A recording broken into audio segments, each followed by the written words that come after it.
नमस्कार। चलिए आज एक ऐसी आध्यात्मिक यात्रा पर चलते हैं जो हमें ले जाएगी भारत के 12 सबसे पवित्र शिव धामों में। देखिए, ये सिर्फ पत्थर की इमारतें नहीं हैं, ये हैं ज्योतिर्लिंग।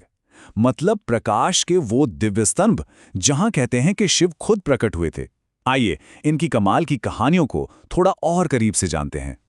कभी ये सवाल मन में आया है कि कोई असीम शक्ति, कोई देवता इस धरती पर अपनी मौजूदगी का एहसास कैसे कराते होंगे? यही एक सवाल है जो हमें ज्योतिर्लिंगों के गहरे रहस्य तक ले जाता है। ये ईश्वर की दिव्य अभिव्यक्ति का शायद सबसे शक्तिशाली प्रतीक हैं। और इसका जवाब है ज्योतिर्लिंग। देखिए, ये कोई साधारण मूर्ति नहीं है, ये तो स्वयं शिव का प्रकाश रूप है। जरा सोचिए, एक ऐसा प्रकाश का स्तंभ जिसका ना कोई शुरू है ना कोई अंत, और उसी का एक अंश यहाँ धरती पर स्थापित हो गया। पूरे भारत में ऐसे 12 मुख्य स्थान हैं जहाँ शिव इसी दिव्य प्रकाश के रूप में प्रकट हुए। इन्हें ही द्वादश ज्योतिर्लिंग कहा जाता है। और मजे की बात यह है कि हर एक की अपनी एक बहुत ही अनोखी और गहरी कहानी है। तो चलिए इन कहानियों की गहराइयों में उतरते हैं। हम समझेंगे कि ज्योतिर्लिंग क्या है, श्राप और वरदान से जुड़ी कुछ दिलचस्प कथाएं सुनेंगे, देवताओं के बीच हुए संघर्षों को जानेंगे और ये भी देखेंगे कि ये सारे स्थल मिलकर पूरे भारत को एक आध्यात्मिक धागे में कैसे पिरोते हैं। तो सबसे पहले और सबसे जरूरी सवाल, आखिर एक ज्योतिर्लिंग का असली मतलब क्या है और इसे शिव की सर्वोच्च अभिव्यक्ति क्यों माना जाता है? ये सिर्फ पत्थर नहीं है, बल्कि ये वो खास जगहें हैं जहां शिव ने खुद अपनी दिव्य ऊर्जा को स्थापित किया था। और इसीलिए ये मान्यता इतनी गहरी है कि इन पवित्र जगहों की यात्रा करने भर से ही इंसान को अपने कई जन्मों के पापों से मुक्ति मिल जाती है। हमारी पहली कहानी है सोमनाथ की। ये कहानी श्राप और वरदान के बीच के संतुलन को बहुत खूबसूरती से दिखाती है। ये हमें बताती है कि कैसे एक दिव्य हस्तक्षेप ने एक खगोलीय संकट को हमेशा हमेशा के लिए हल कर दिया। तो सोमनाथ की कहानी जुड़ी है चंद्रदेव से। हुआ ये था कि उन्हें उनके ससुर राजा दक्ष से एक बहुत भयानक श्राप मिला। और वजह ये थी कि उनकी 27 पत्नियां थीं, लेकिन वो प्यार सिर्फ एक से यानी रोहिणी से ज्यादा करते थे। बस इसी बात पर श्राप मिला और चंद्रदेव की चमक, उनका तेज धीरे धीरे खत्म होने लगा। अब इस श्राप से बचने के लिए चंद्रदेव ने शिव की कठोर तपस्या की, मतलब बहुत कठिन साधना।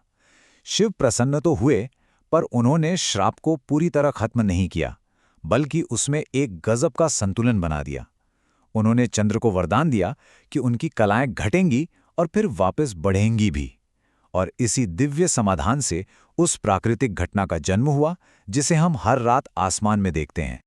शिव ने क्या कमाल का संतुलन बनाया।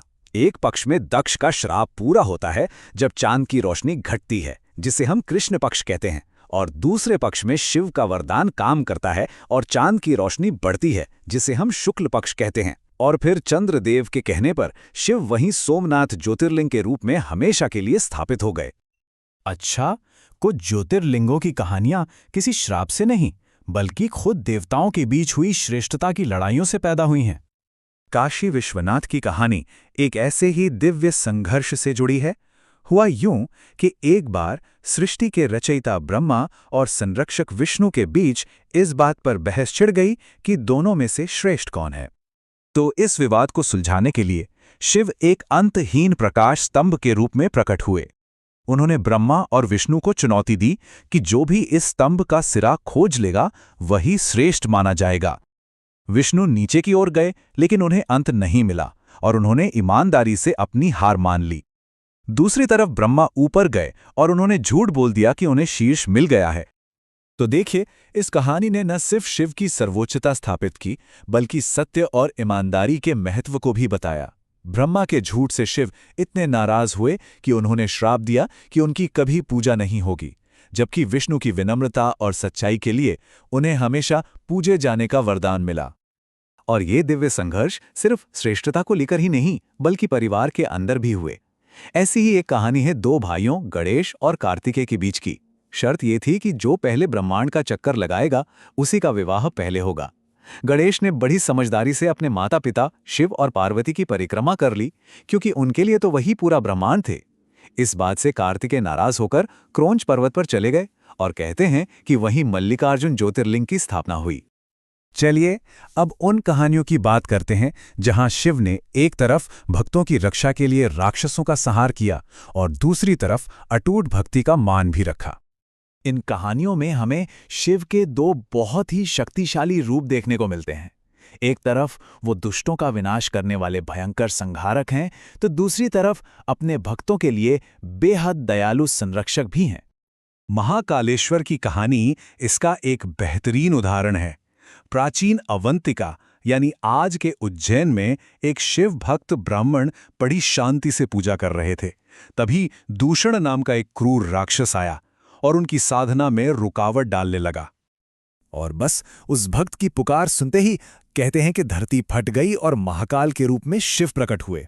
कमाल की बात यह है कि उन्होंने कोई हथियार नहीं उठाया, सिर्फ एक हुंकार, मतलब एक ऐसी दिव्य गर्जना जिसमें जैसे पूरे ब्रह्मांड की शक्ति समाई हो। और उसी एक हुंकार से वो राक्षस वही जलकर राख हो गया। और फिर भक्तों की प्रार्थना पर शिव वही महाकालेश्वर ज्योतिर्लिंग के रूप में हमेशा के लिए विराजमान हो गए। भक्ति की शक्ति किसी में भेद नहीं करती।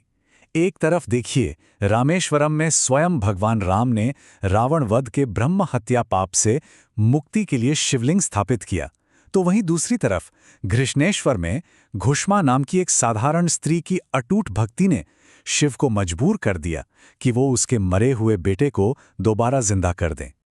अब जब हम इन सभी कहानियों को एक साथ रखकर देखते हैं तो पाते हैं कि ये ज्योतिर्लिंग पूरे भारत में फैले हुए हैं और ये देश को एक अदृश्य आध्यात्मिक धागे में पिरोते हैं।